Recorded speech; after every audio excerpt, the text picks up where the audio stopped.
Hello everyone, welcome back to another episode of Teach, Sleep, Repeat. My name is Dylan. And my name is Hayden. How you doing, Hayden? I'm very well, that was quick, thank you. Yeah. How are you? Good, thank you. Not Excellent. bad. Let's crack on. I was imagining the other day making a montage. Right. And I couldn't bother to do it because it's too much work. Yeah. Making a montage of your intro. Because I reckon I could overlay like the last 60 episodes. Yeah. And like frame for frame, sound for sound, it's exactly the same. What do you think? One of the benefits of this personality trait of mine, which the repetition needs to be exactly the same. You know, when you go to order an Indian, you could order for me an Indian curry. Probably. You could say the introduction to this podcast. I'll have a chicken tikka madras. This is you. Go on.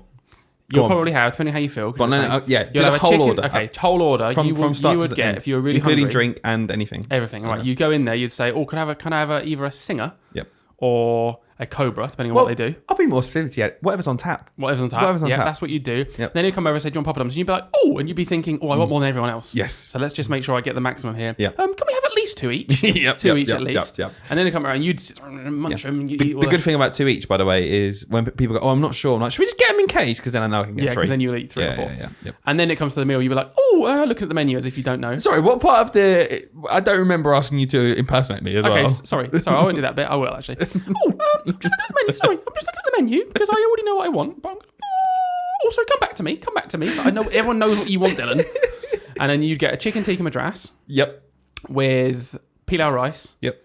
And you would share an onion bhaji if someone else was getting one. I would. But you'd absolutely have your own Peshwari naan. Yes.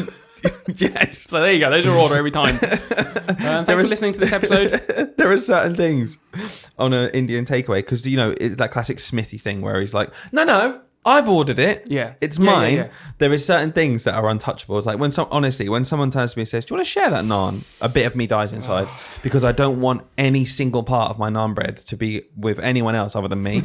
Because no, because I've got in my head, I know I'm going to eat it as I go, right, with my dish, and I'm also going to, as I go, there's a portion of that naan bread set aside for dipping. Because you get your little dish, don't you, with your curry, and you whack your chicken on your plate, and there's this beautiful oily curry sauce full of goodness and tastiness. That doesn't work as a sentence, does it? Beautiful, oily. The rest of that is already void now. No. Anyone who's on the team curry knows that beautiful oil. Well, let us know what you do. Are you a sharer or are you a have my own meal? I won't share. But I did do a share once because I really wanted to try something else, but I panicked that it's going to be rubbish. Yeah. I know. Get a chicken tikka madras. It's going to be a 7.5 out of 10 or an 8 out of 10 every week. Every week, like I go every week. Every time. But I did get a lambuna, and that was bloody lovely as well. Nice. So yeah, I'm sure people have really wanted that information for about 2 years. 3 minutes in, we are.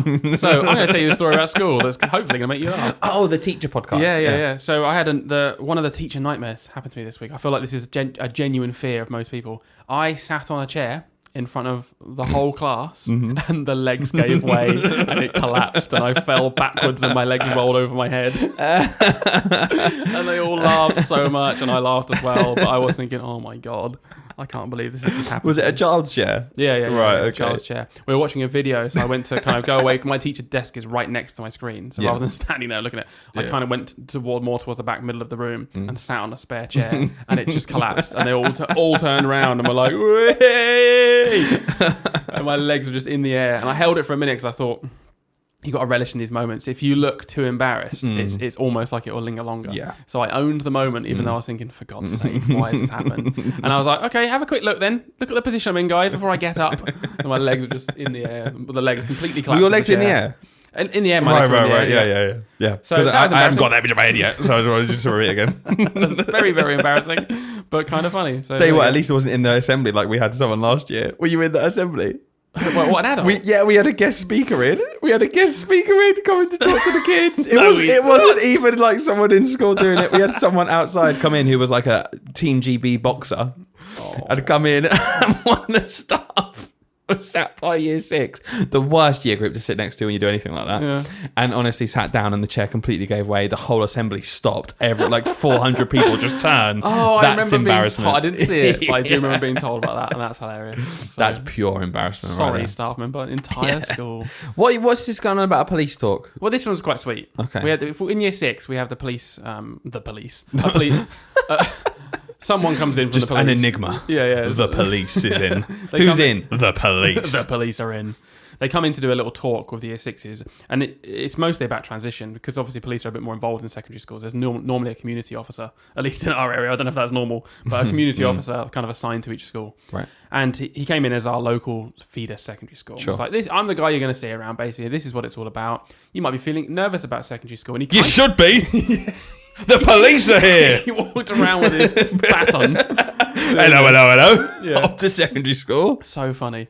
Anyway, he just did this talk, and during it, he had lots of questions with the kids, and he was basically just trying to make them feel a little bit less anxious about going to secondary school. Yeah. So it was weird because it was kind of like nothing to do with being the police for most of this, but whatever. And he asked the kids at one point, he was like, "What will you miss from secondary school?" One of the kids put their hand up. From secondary school? From primary school, sorry. Yeah, got that wrong, didn't you? I was too busy relishing in what they said. And one of the kids put their hand up and he asked her, and her response was, "I'm going to miss Mr. Stevens." Aww. And it was a really sweet moment, and she wasn't even taking the mic. No. And how much did you pay her for that? Was it? £20. Yeah. You were like, never mention the chair. Yeah. I stole the policeman's canister of, what's it called? Pepper spray. I was like, there's your payment. There. Yeah, fair play. Seems like a fair trade. Yeah, fair trade. Nice. No, that's pretty cool. Cool. So anything else self-indulgent to tell me about this week? I suppose we can move on to your boring week that's also about me. Well, honestly, I look back at the week because we do this bit at the start, which again, we assume people want to hear. Don't know if you do. But we'll do it anyway. And I thought, what happened this week? And I had one of them really normal, boring weeks. Great. Well, moving on then. So the only thing I did have was it was assessment week. And again, I think I remember saying this last year. You're in year 6, so assessment for you is very different. You kind of do the SATs, it's external, get sent off, and you just kind of go on your own tangent then. You're doing shows and stuff. Year 3, 4, 5 is like, it's just ongoing. So we carry on maths and English, obviously, all the way through, always. And there's no discussion there. But we have random like assessment week in term 6.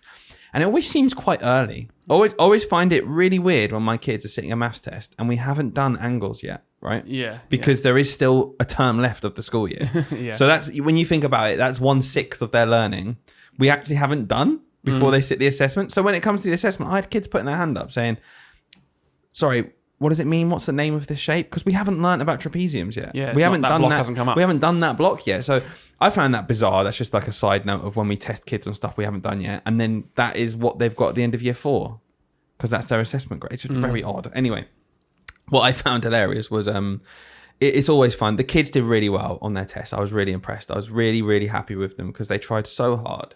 But you have to remember sometimes they are 8. You know, they are 8 years old. So there's the odd thing where it's just absolutely hilarious. And I had one question. I put this on my Instagram. And I guess it's not even on your Instagram or? My Instagram, because I don't think you pop up every now and then. I did a story the other day. You did. We'll come on to that. But we did a test. And I guess it was funny to start with. And I was just like, that's funny when they just put a nonsense answer, especially in comprehension. So the question was, how far in advance should you book a party to avoid disappointment? I remember. So this was off a text, which is an information text about booking a pool party for your children. So it was a non-fiction text, and in the text it said you should book at least a month in advance to make sure you get a space.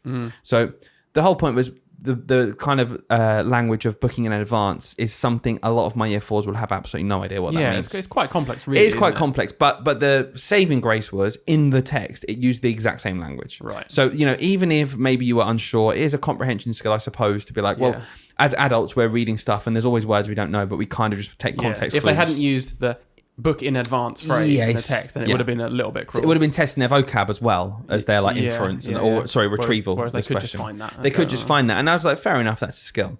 And a bunch of them got it, but loads of them really randomly put an amount of money. And at first it was like, how far in advance should you book? £8 per child. And I was like, oh, bless them. And then someone else put £8 per child. And then someone else put a £50 deposit. And I was like, what is going on? Because it really interests me with that kind of stuff. I try and rack my brains. I love misconceptions as a teacher. And that's why I like maths, I think. Yeah, you want to know what happened. Yeah, you want to know the exact thought process that went through their brain in order to address it. Yeah. So I don't know, what's your gut instinct there of how far in advance should you book to avoid disappointment? Well, why are they taking these numerical money figures out of the text? First question, did they make those numbers up completely? Or no, was they're £8 from the text. Somewhere? So in different parts of the text, those were the only things that are written as digits, though. Yeah. So I'm thinking it's something to do with that. I know, it's a weird one, Are isn't they it? thinking it needs to be an amount because it says how much or how many? Yeah, maybe. And then they're kind of just scanning for an amount and saying, well, I don't know is what an amount. The question was how far in advance, wasn't it? Yeah, So I it know, wasn't but even like how much. I know, but it's just the how. Maybe I've only exposed them to how questions Yeah. in the context of how many. Yeah. And they My kind of only fall thought out. was, but I haven't seen the text, so you can just shut this down if it's wrong. But my only thought was maybe somewhere in the text it said how much a month costs. No, it was basically it was £8 per child for bookings, Right. and £50 deposit to get your. Oh, booking. so those facts were right. They Yeah, just- yeah. They didn't make those monies. That's why basically when I look at tests as a teacher, when children have put an answer down, there's almost 3 categories for answers in a test, right? Now, category 1, they get it right, and I'm like, amazing. Category 3 is they just get it completely wrong or it's blank, and I'm just like, oh, they had no idea. Yeah. But there is a category 2 where actually, as a teacher, I think I'm quite proud of the effort, and it's like I say to them all the time, there are going to be questions on a test you don't know, but what I'd love to see, guys, is you putting a sensible answer. Yeah. So Yeah. I in my head that counted to me as a sensible answer at least, because I could see a thought process in their head of them saying, well, I don't know. It says how, we've done how many, maybe it's a number. It mentions a booking. Exactly. And it's to do with something like that. So they've taken the money, put it in. And I was thinking, okay, it's the same for if it asks the question who, right? Yeah. They get it completely wrong, but they put the name of a person from the text at least. Yeah. And that's when I'm like, that's good, guys. That's good understanding, good test technique. I reckon it's probably quite simple in terms of they just didn't remotely understand the phrase how far in advance, right? And they've scanned the question, like you said, the category 2, they've really tried to look for something else in the question they know. Exactly. They've seen the phrase that at the end, something, the booking. Yes. Yeah, And they're like, okay, I know the booking costs a certain amount of money. I've not been asked that before. Yeah. I'll put how much the booking costs. Yeah. And funnily enough, 2 questions later, it was how much does it cost per child. Oh, right. Okay. So it was before that. That's my point. Yeah, so you're yeah, absolutely yeah, right. They yeah. probably thought maybe it's that. They got there and they're not old enough to think, I they put wouldn't that have already. the same one. Yeah. Exactly that. Yeah, Yeah. no, So no, that was really interesting to me. And just in general, I find marking assessments, I don't know about you, but any other teachers out there as well, I put it off and I put it off and I put it off, especially English comprehension. Yeah. But with maths, I do it immediately and I quite like it because Yeah, I can it's number. There's not really much scope for that. I'm Whereas exactly the same. with reading comp, it's this answer. Oh, by the way, here are 5 other options that are okay. And it takes a lot of mental load, I think. Yeah, I think maybe because I just really like maths as well. I don't know. Yeah. But I always do the same. I mark maths at break time. I immediately just start getting them done because I want to see. But English, I'm like, oh. Last thing I'm going to talk about before we move on is I introduced Hayden to something this week, and I didn't realize I was introducing him to it. And I knew it was the first time Hayden It sounds mental when had you say ever what it is. it was going to a butcher's. So the reason why I knew it was Hayden's first time going to the butcher's was because we got to the window where they put all the meat out on the front, and they have the prices on there. And Hayden goes, "That much for a sausage?" And I was like, "Hayden, it's per kilogram." He had no concept of the fact that they just weigh the meat. And then after we bought them, I was like, how much was it per sausage again? You were like, Hayden, I've already told you 3 times. It's on weight. There wasn't a price per sausage. So, what did this burger cost? Oh my God, mate. £8 per child, wasn't it? A £50 deposit for a lamb shank. Barbecue.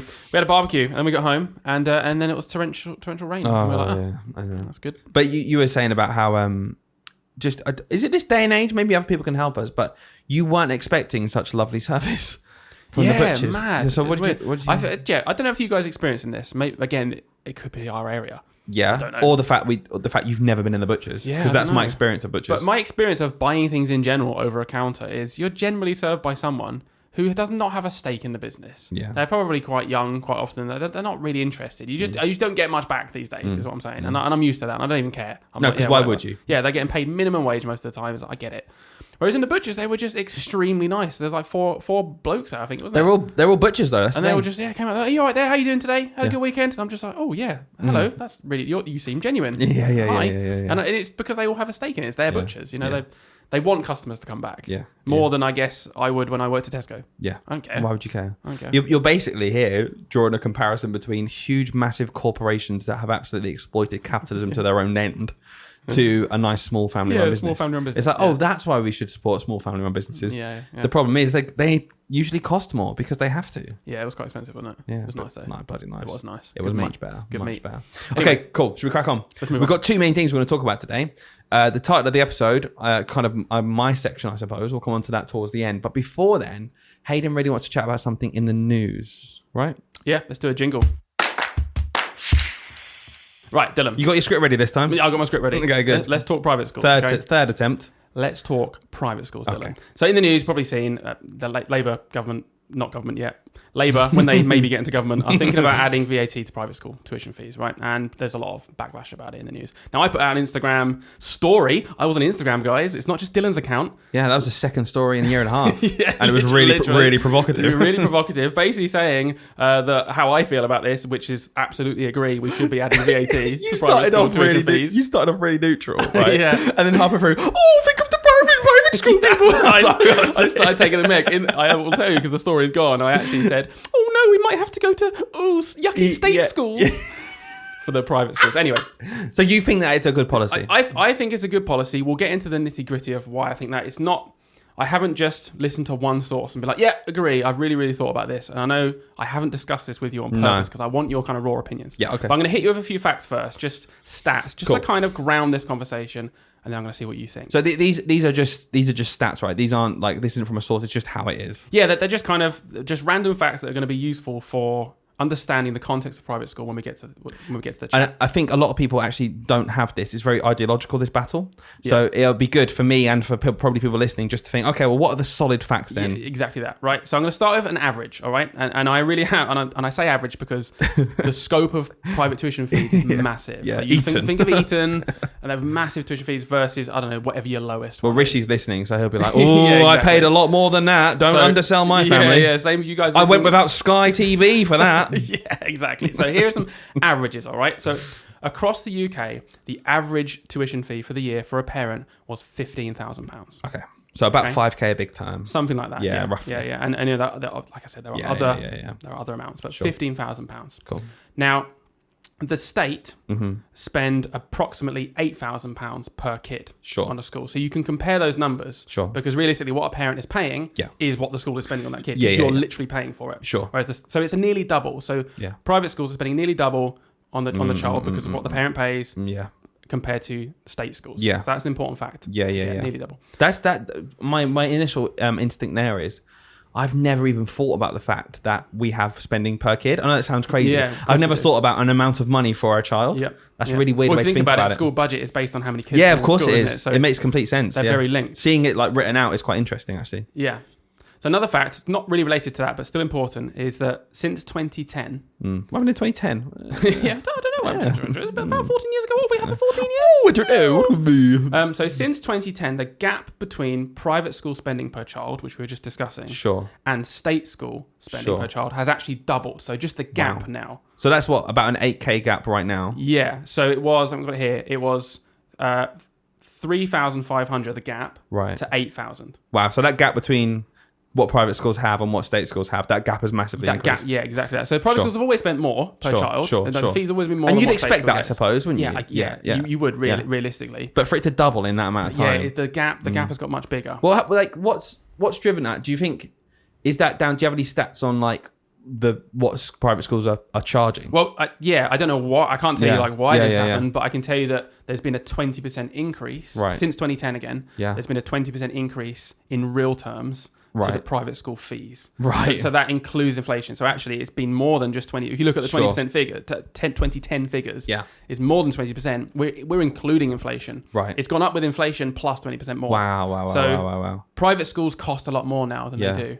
Yeah. So when they did, sorry. So either there's one of two things happening there with private schools right now, right? Which is either they're spending way more on a kid and that kid's education is getting a lot more provision than 90+% of the population. Yeah. Or private schools are taking a lot more profit than they used to. Yeah. I don't want to pretend that I know the It'd exact probably answer be to that. different per school, right? Yeah, almost definitely. Yeah, but that's just a fact. I will just see one more fact that I was going to mention later, but it's so related that I just want it to be in your mind when you think about stuff, right? All right.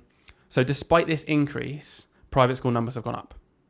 Right. So we haven't seen a dip. We're not seeing private schools close down on the whole. The numbers of children that go to private school now are higher than they were in 2010. Is that due to population rise or is that? Don't know. Yeah. I just want to But it's not drastically gone down. It's not gone down by 20%. No, it's not gone down yet. We've not seen this massive that loads of children leaving private school. schools. So what you're saying is a 20% increase in charging won't affect how many kids go to private school? Well, it hasn't over that time period. Probably should put VAT out then, shouldn't we? What I'm saying? So I just need to bear that in mind. That's all. And obviously that's over a longer period of time. So yeah, okay. They're really interesting facts. They're really good. Yeah. With all of that context in perspective, right? I I agree with Labour. I think we should be adding VAT to private schools. Yeah. Tuition fees. Sure. All right. And I will go into why. Yeah. But I kind of want to just get your... Yeah. I don't want to influence it too much. Yeah, I want to get your opinion before we start on Labour's plan. Because obviously a lot of people are not agreeing with that right now. Yeah. I would say that 90% of the people I've seen not agreeing with it are people who went to or send their kids to private school. And that makes a lot of sense to me. Yeah, of course it makes sense. So that makes a lot of sense because if a government come in and literally say that if you want to continue your lifestyle, it will cost you thousands of pounds extra per year, that's obviously annoying, right? Yeah. So I'm going to preface this with, I completely understand why you would be pissed off. Yeah, basically. There's like a user bias almost. Yeah, of course. Like there is in everything in life. If they waltzed in and said, well, actually, teachers, you get this break, you get this cool thing, that's because you're teachers, but now you don't get it anymore, we'd be annoyed at that. Yeah, because we were living it. My gut instinct to answer your question is, I absolutely also think that it's well within the government's rights to remove the exemption. Because I think what we need to think about it more as it's an exemption. It's not like they're just whacking down a tax on someone. Okay, if you wanted to go and get private healthcare, you'd have to pay VAT on your stuff. Okay, so if you want to go and get private education, I think it's fair enough to say you need to pay VAT on that. It's the removal of a perk rather than the whacking of a brand new tax on something. Okay, keep that point in mind because the first and the biggest counter argument, which I think you're kind of already playing against here, that I've seen online everywhere, you'll see this everywhere, right, is we're saving the government money by not sending our child to a state school, yet still paying tax that contributes to it. Yeah. Okay. That's the biggest one I've seen, so unpick that. Okay, my uncle is in his 50s and he's never had children. He's paid tax his whole life. Should he go back to the government and say, excuse me, I haven't taken advantage of the schooling system because I don't have children? No, because you know how you should look at it? You went to school.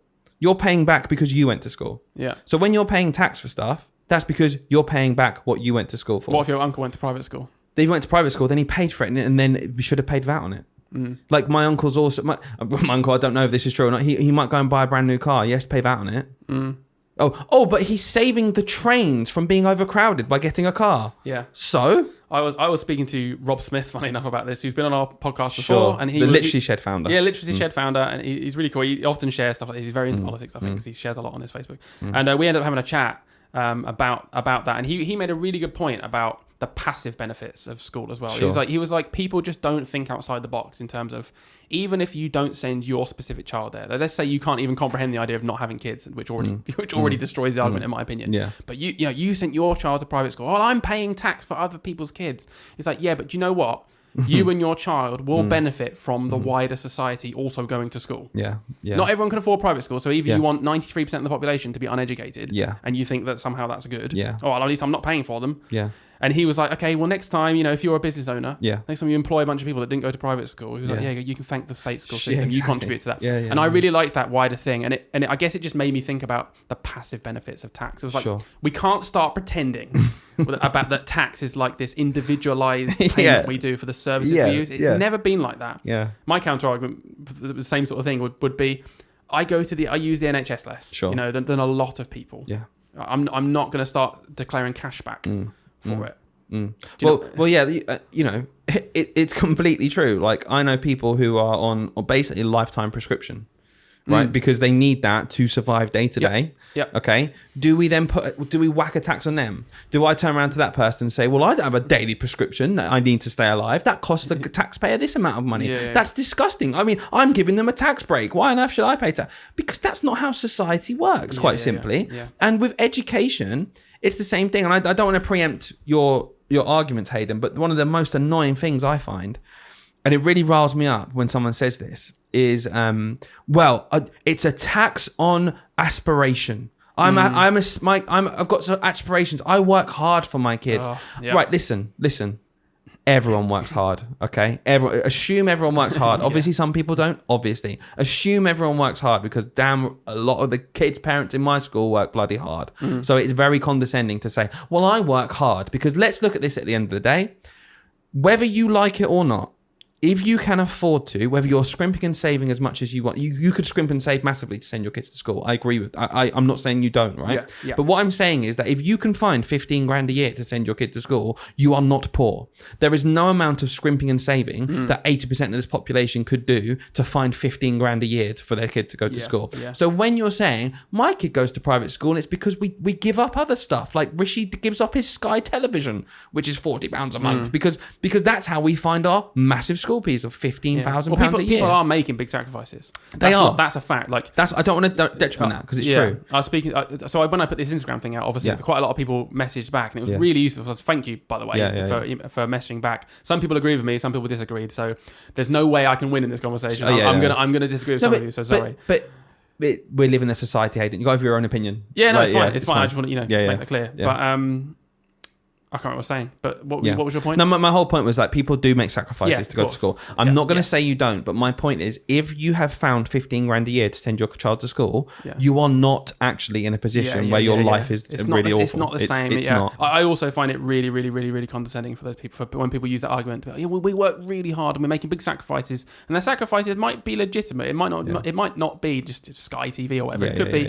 We don't go on any holidays. We don't go out for meals at restaurants. We lose a lot of other luxuries that even and if you're comparing to someone who has the same household income, right, and like let's say you have the same household income, you spent 15 grand and you send your child to school and you've made sacrifices in that someone else with the same income is going on 6 holidays a year, or has got a brand new car, or whatever it is, that's more fair, I think, to be like, well, okay, fine, but but it's still not comparable, is it? Yeah, exactly. With people who are actually living like paycheck to paycheck, who don't have any luxuries anyway, who earn less than that a year, on its own. Because we've got to remember, there's a huge population of people in this country who already don't have any luxuries, and they just about survive on the money they earn, right? And to them, it's like if someone said to them, sacrifice everything possible that you can so that you're on the minimum amount to survive, right? They still wouldn't be able to save up enough money for tuition fees. And that's the point. That's the comparison. So it's like you're not in the same boat, and people need to get that. I'm quite passionate about that. If you're saying I'm in the same boat, no, you're not. If you can find 8K, 15K, 10K, whatever, to send your kid to private school, you're just not in the same boat as the people below. So just stop saying it. I just find it. And to me, one of the biggest things, again, I say to people, and I'm more than willing, I've not had the conversations you've had. So my opinions are probably much less, been much less bashed up and formed. So it'd be interesting for you to say. Another big thing for me is, okay, let's say the average is 15K, right? Let's just look at 10K, right? Let's just say it's 10K. You're finding 10K a year, and a 20% increase is going to whack it up to 12K. Never mind the fact I think private schools should be absorbing a bunch of this cost, like most businesses do when it comes to VAT, and they think about that, especially if it's been raised by 20% over the last 15 years. Ignore all of that. Let's say it goes from 10K to 12K, okay? 2 options. Option 1, you can't afford the extra 2K. Okay, cool. You've just saved 10K because it's a free school place for you to go to. That will cost you nothing, and you can get your kid into that school. So let's not pretend this is the end of the world for these people. Okay. For most of them. But we can talk about. I can give you some. I'm going to come back to you in a minute. Scholarships and things like that, I understand. But someone's spending 10K a year and they've got to make that tough decision, which of course is not great for their child. It's got to move schools. Oh, I'm gonna wipe my tears away with my £10,000 a year that I've saved because you've got a free school space now. Okay, who's provocative now? No, but what I'm saying is that doesn't wash with me. You can come up to me and say that's annoying. I don't want to spend an extra 2K in tax a year, and I'd be like, I understand that. Completely. Yeah, off you go to private, if you pretend that your life's over because your kid can't go to state school, are you saying life's over for 93% of the population already? I know, that's the thing. That's another stat we've not really mentioned, I guess, isn't it? Probably should have done that at the start. Is that just over 93% of children in the UK go to state school. It's like, when I have the conversation, honestly, I'm like, you do know I went to state school. I had free school meals at school. I went to state school.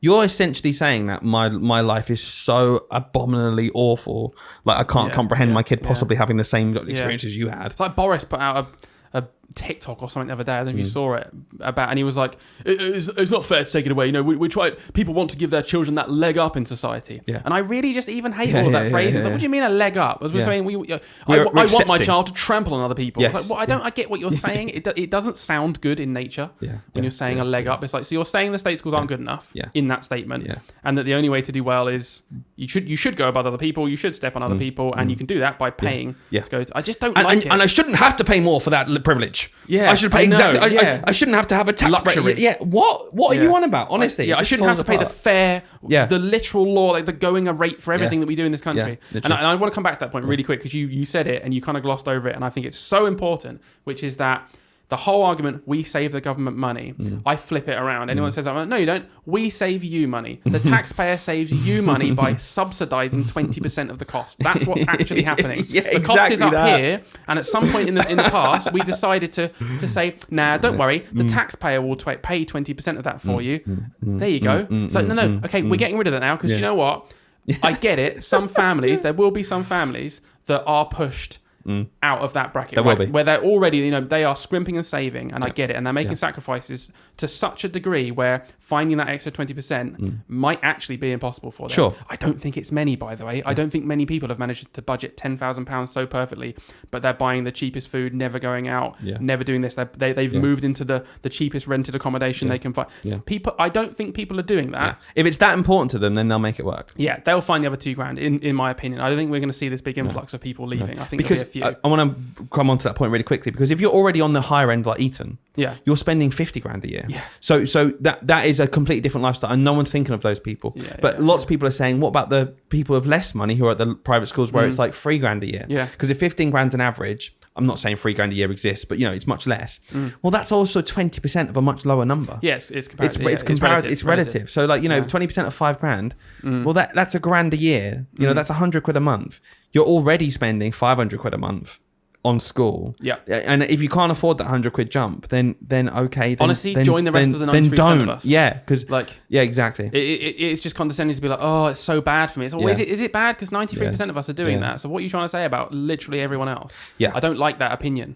So overall point here, I guess, is people are going to be knocked out. Okay, and I get it. It's not going to be many, but I hate the idea that to save those few people from losing their luxury, right? And it is a luxury, and they have to go to state school. To save those few people that pain of doing that, being like the rest of us peasants. I hate the idea that every child at Eton gets subsidised 20% by me and you. Completely. We're paying actual rich people Rishi are Sunak getting 20% off of their fees at the cost of us, the taxpayer. No, thank you. Let's. I'm sorry to the bottom 2% of the 7% of people that go to private school that you might have to go to state school. I'm sorry, but we can't be subsidising those people for 20%. So it's not you getting added a tax.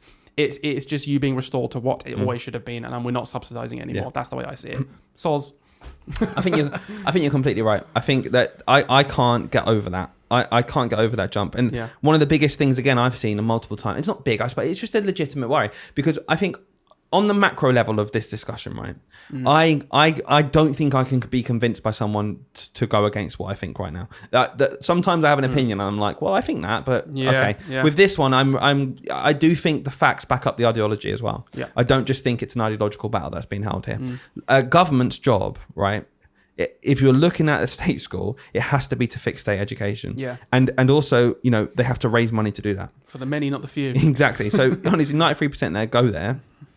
I just don't think we can say to the government that that's you can disagree with it. This is what I want to say. You can disagree with it. And what I will do now is maybe just make the separation here of the top level and the individual. Because I absolutely would understand and sympathise genuinely with anyone who is in this situation where they don't see themselves as well off. They might be, because it's hard to, unless you're in that bubble, unless you've seen poverty, which exists for millions of kids in this country, unless you've actually seen that, it's hard to grasp what that actually looks like. Like struggling to put food on the plate and parents not eat. Like, okay, fine, get away from that. Oh, Dylan's, he's pandering to the... Okay, ignore all that then for a minute. Okay. I just think for the individual, you're allowed to be annoyed at this. So can I just shit you? Because I know you're probably going to think of an example, but I've got one. Yeah, go on. So this is I was speaking to someone on Instagram. Don't know who they are if they're listening to this, because I know it's an argument. I don't want to name you just in case you didn't want to be named, so I'm not going to do it. But there's the best counter argument I heard on a personal level. So all the macro stuff, I could not be convinced away from. I'm like, no, nothing convinces me. But on a personal level, I'm like, okay, I get it. This is bad for you. And I have no counter argument, which is this person was saying, my child has SEN that wasn't being met at my state school. I live in a small village. There weren't other options. It was either this school or it's this private school. The private school's meeting my child's SEN needs. Therefore, I'm not claiming an EHCP through the government. I'm not going to state school. I'm paying for it all privately, but that needs are being met. And if I had to go back to state school, which I will do because I can't afford anymore, that those needs are not going to be met anymore. And that's a real argument. Yeah. And that's convincing. That's convincing because essentially that is the government, right? The government have failed your child in this situation. Yeah. They have failed your child completely and is not meeting their needs. Yeah, the state school system. So you've taken them out, and technically the government no longer have to accommodate them, even though they weren't anyway. They weren't giving them enough, but they don't give them anything now. States, you finally, as a parent, you think my child's okay to finally get what they need. It's a sacrifice for me because I could be spending this money on other stuff. But my child gets what they want, and then the government come along again and say, "Oh no, more money, please." Like I get that. Yeah, I get that. And when you compare that to genuinely Rishi Sunak's family getting a 10k tax break every year, just because it's 20% off and it's a high fee, that they are not the same boat. And this is a sweeping generalization of a policy, which it has to be. I think we can't. I don't think we can get into. Some schools have that, some schools don't. It's a weird one because we're basically just judging what school is classed as too much or too little or good or bad. But the answer to that, and it doesn't answer this person's problem, it doesn't, but the answer to that is we need to fix our state schools. Yeah, I agree. That is what the answer has to be. It's not, okay, let's carry on with the sticking plaster approach of if it's failing, why don't you just go and afford private school? And the whole point of the VAT is to spend on state schools. And one of the counter arguments is it's not much. Yeah, but it has to be. It has to be. I've seen a lot of people say, it's 1.6 billion. I hope I it's saw that. And they're like, but it sounds like a big number, but they're like, it's really not that much money. Though. Do you know what percentage increase of the education budget that would be? Oh no, I've no idea. Do you know? Yeah, go on. Do you know what it would be? What would you think it would be? Oh God, I actually have no idea. Like, honestly, like less than 1%. 2%. 2%. So it's a little bit of money. Yeah, it's a little bit of money. It's not much. So I get that. That's a good counter argument. It isn't that much money. It isn't going to fix stuff. No, absolutely not. It'll need to be other things as well. But they're basically saying they're going to hire 6,500 teachers. Yeah. As a result. I think it's a fascinating debate. I feel very strongly about it. I think as I've got older, I've got a lot better at just trying to be a bit more understanding of individuals. Yeah, definitely. But when like 10 years ago, if you said this to me, I'd have been like, let's burn private schools. Let's knock them to the ground. Do you know what argument no one ever makes, which I find mental, really, if you think about it? It's a business, right? It's a business at the end of the day. It's the extremities only. No one's thinking, could the private school absorb the costs and actually the parents don't have to do it? Because you know what? They're spending almost double on the children getting almost double the provision in terms of money than a state school kid, which means there's definitely wiggle room there. You could still get a lot more than a state Considering kid. it wasn't that big in 2010, the gap. We've already established 20% real terms, which is the 20% VAT we're looking at. So it's like, do you know what? There's a lot of things schools could do, I reckon, private schools, that if they really sat down and thought about it and stopped moaning and actually just thought, everything else in this country has to have VAT on it. Yeah, like have you seen how squoze state schools are? They still exist. Yeah, they still exist, and they're still providing care to children. I get that they've been squeezed so far that those SEN needs, things aren't being met anymore. But private schools have got a way bigger like surplus on that. Where I'm like, do you know what? They probably could say, we'll absorb half that. Your fees are going up a bit. And we're not going to we were going to increase the fees anyway. We won't whack our profit up this time. We won't whack up our profit a little bit for like the next 3 years. There's things that I think private schools could do. Yeah, and if a business was going bust on the high street, right, and scrapping VAT would help them. They don't know, do they? Yeah. The government doesn't go, there's no VAT. You would no, your business isn't viable. It closes down. Yeah, you adapt or it dies, and then someone else. We run an education business that charges VAT. Me and you, right? We went through the threshold of tax, which is a certain amount you've got to have a revenue every year. Yeah. If you go past that threshold, you've got to introduce VAT. Yeah, you have to charge VAT. It's really annoying because what happens is you have a whole thing set up and you charge your customers a certain amount of money. You go through the threshold for VAT and you've got two options. Either you basically take the hit yourself or you add 20% to your cost. Yeah, which is what it's supposed to be, but a lot of businesses don't do that. But as a business, we'd been functioning for 2 years and suddenly there's a 20% increase in our from a customer's point of view. And we were like, from a customer's point of view, it's not like America where there's an amount and then taxes on at the end when you get to the till, and you think that's very much like, cool, well, I'm paying this for this, and then bloody government putting tax on. It's not like that in this country. In this country, it's just that's how much this costs, and VAT's embedded in there. So the government kind of get away with that idea of no, this is what the cost is. So as a business, I get it. It's really annoying, and me and Hayden had to sit down and have a discussion about what's going to have the minimal impact on our business. Either we absorb the cost, and it's no different for our customers, and we absorb it through our profits, and we try and save money elsewhere. Or we put our money up by as much as VAT is, and then we're absolutely fine, but we risk losing customers. Yep. And we had to weigh up where on that scale do we land to try and minimize the impact on our business. But you know what we didn't do? We didn't sit there and go, we shouldn't bloody pay VAT. We shouldn't do it. We're like, no, of course we should. I'll tell you what we did do. We sat down and we made our business much, much, much better and more desirable to attract more people again. And then we put the price up over time. And you know what? If someone didn't want to come, they don't have to, because they've got school education for free. Yeah, exactly. We're a luxury. So we offer a luxury, and private schools are a luxury as well. Yep. So there you go. Interesting one, eh? Yeah, I thought I was. Can I take that? I would be annoyed if I didn't mention this. Right, there's one last counter argument. That you might have already answered, but whatever. The last counter argument I've seen, the big one, is that there's going to be a massive influx of children who can no longer meet the threshold of private school fees that will have to just suddenly join state school, because this is all going to happen at the same time. What do you think about that argument? There was someone from Labour, I can't remember her name, someone from Labour, like an experienced member of the party, was on television, and this got put to her, and you could just tell that she wasn't part of the education ministry. She was just basically, it was put to her, and she brushed it off, and she was basically like, yeah, well, whatever. And that was picked up on by everyone. That was don't you already know how stressed schools are? What was really funny to me was when the Tory MPs, the Tory people, were jumping on that, going, they're all just going to join, are they, in a broken system? That's interesting, because I think you're in charge of this whole country. But that rightly agitated some people, and even a few teachers were talking to me about it, and they were like, that bloody Labour person just didn't care that I'd have maybe 2 extra kids in my class. And I had to say to them, you won't. You won't, because it's 7%, right? 7%. If we're looking at that's like 2 kids per class, right? Let's say if all of them came back. No private school. That's what I mean. You're going to get 2 kids per class if all of them come back, right? If 50% of them come back, you're going to get 1 kid extra in your class. It's not going to be. It's not going to be anywhere near 50%. It's going to be more like 1 or 2 per school. Yeah, I saw some conservative numbers that were like, let's imagine 10% of children no longer go to private school. More realistic. So I've got 2 retorts to that. Okay. Number one is, it's a separate point that we've got to fix schools. I can't keep saying it. We've got to fix schools. We know that. That's how we're going to raise money to do it. Okay. So I know it's broken. But part of that point is, every year, this year, right, I had 4 people start in my class this year. I had 4 extra people come in, and some left, sure, but I'm net 2 up on when I started this year. Okay. I crack on. I'm a teacher. Well, it's gone from 29 to 31. Okay. I mean, I've got to mark an extra, these people come with needs that have got to be met and stuff, but it's, as a teacher, we have been drilled enough to understand that we can cope with a class of 31 or a class of 28. Like, we know how to do that. You just get on with it. Okay. The second thing that I would say to that is, okay, people can join, but they're not going to, right? And when they do, people are like, oh, but they've got to join a new school. Isn't that so detrimental to them?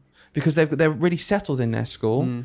Absolutely. Is true that for some children, it'll be really upsetting to move school, right? Every single kid who's joined my class ever, within 3 days, it's like they've been in the class for 10 years. Yeah, they're completely fine. They are absolutely, because children are incredibly resilient. They make new friends. And guess what? We're not rabid animals in state school. My kids really care for kids when they start. And they leave school at year 6 and go to another one anyway. So what we're talking about. They're used to it. And if you're in a junior school as well, like our school's a junior school, kids also join us in year 3. It's like, it's not that bad. No. I also think it's just a load of baloney. Scaremongering, in my opinion. It's like, no, do you know what? I think a very, very, very, very few amount of people who are paying 10k a year are going to say, I physically cannot sacrifice anything else in my life to find this extra $2,000, so I'm going to have to go to state school. I think there's going to be a tiny number of people who will deal with it, just like they've dealt with the 20% rise in fees over the years, and private school places not going down anyway. I think that's going to be fine. I think that is exactly where I draw my line at the bottom of this argument, and I would just say to people, if your child is going to private school, I do not believe that you are on the breadline. No. And you may have pushed yourself to the breadline.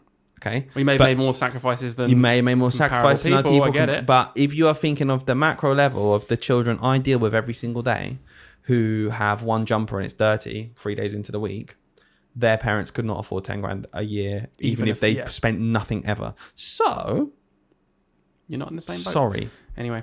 Good chat. It went on a bit longer than I thought. Yeah, great chat. I love that. Maybe we'll do a quick little segment at the end. And we were going to have the next segment as this episode, but I think this is going to be the episode title now. Okay. And what I'll do is I'm going to run through now my top tips to survive term 6, because bloody tough, innit? Yeah, let's do it. After the jingle, of course. Let's play the jingle.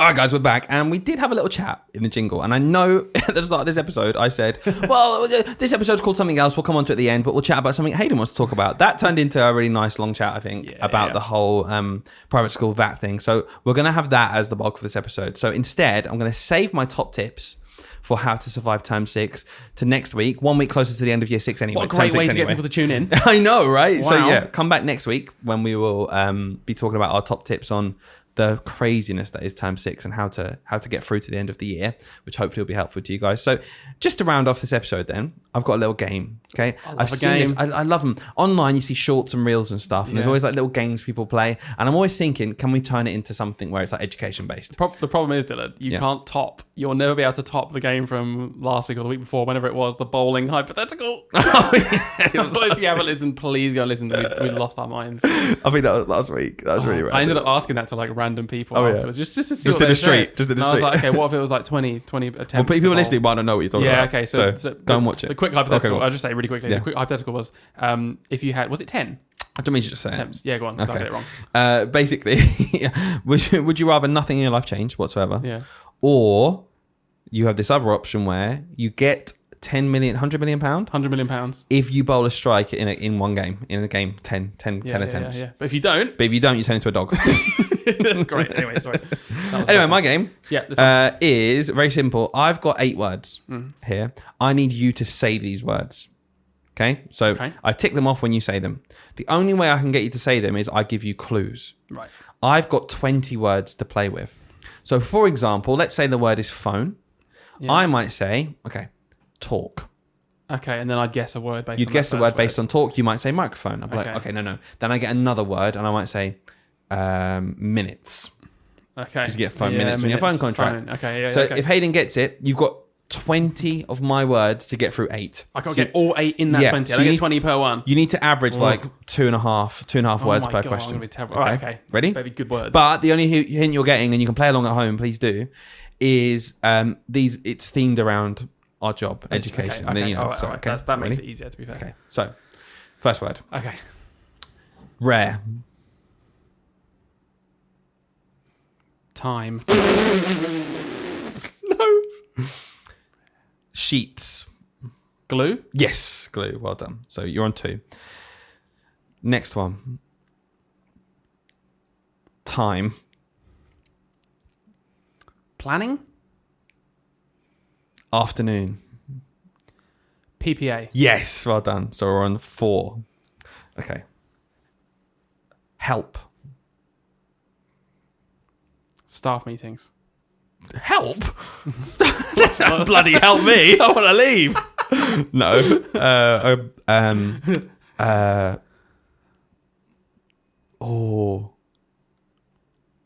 Team. TA. Yes. I realised that afterwards. Yes. Okay, so we're on 6. 3 out of 8. Well, we're doing okay. Okay, next one. Treat. Field? Staff room. Wait, sorry. Did you say tree or treat? Treat. Oh, I think you said tree. Well, that's my fault. So treat, staff room.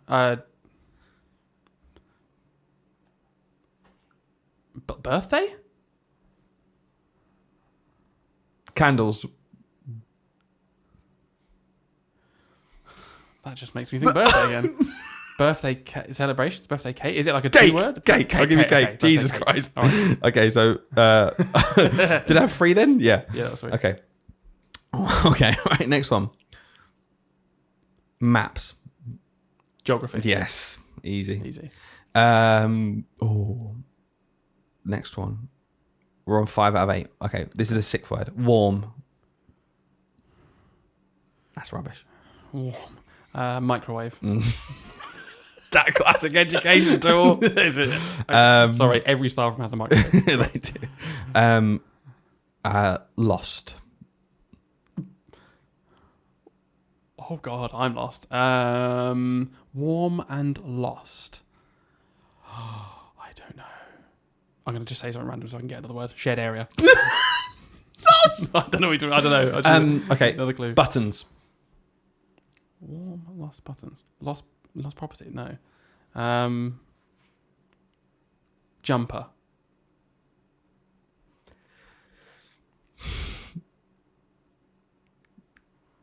Coat. I can't do it. No, I've got to say a word. Yeah.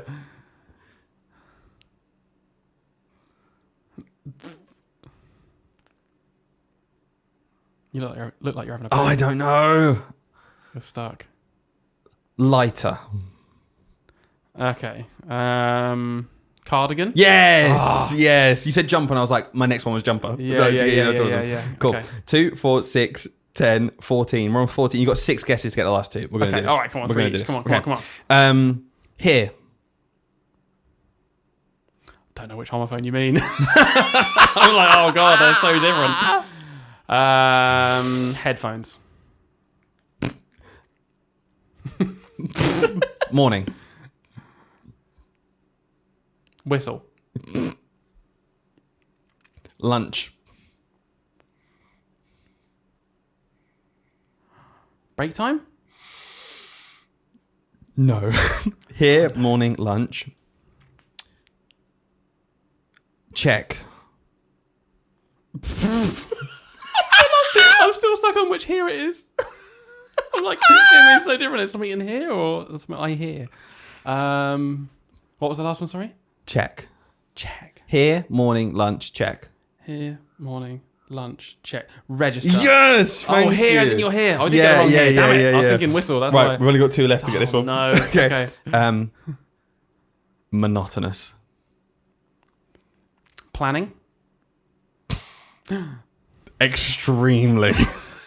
Marking. Yeah! Woo! Did it in 20. Did it in Oh, that's so funny. When you said jumper, I honestly, my brain went, oh, God. And when you said birthday, because my next one was birthday as well. Yeah. I was going to say cake. birthday, and you were like, birthday. I was like, candles. Birthday cake, yeah. Treat in the staff That's room. so funny, cake. Oh. That was a really good game. Yeah. I thought it was going to be a lot easier, actually. When we did the first couple, I was like, we're going to do this in like 10 guesses. Nah, because it's one word, and like you said, there's always like little tiny bits. When you said here, I was like, oh man, both homophones are so relevant. Here as in I'm here, yeah. I thought that was quite a good guess, the whistle. I enjoyed that. Here, playground. Oh, I get it now. What did you hear on the playground? I was like, oh, the whistle. Because I thought, why does a whistle mean you're here? because you really laughed. Yeah. No, that really made sense. Well, yeah, that was a little game. I thought it was quite fun. I appreciate that. I need to think of some games. You're You coming up with do, all these because bangers. I need to do anything to do with this podcast would be great. Listen, I will do one story, really provocative. Yeah. between now and at some point. That's vague enough for me to enjoy. There we go. Guys, we're going to finish up there. Hope you enjoyed that one. And do let us know, because I don't know, I felt like we were very, very opinionated in that one. Very. Yeah. You might strongly disagree. And do you know what?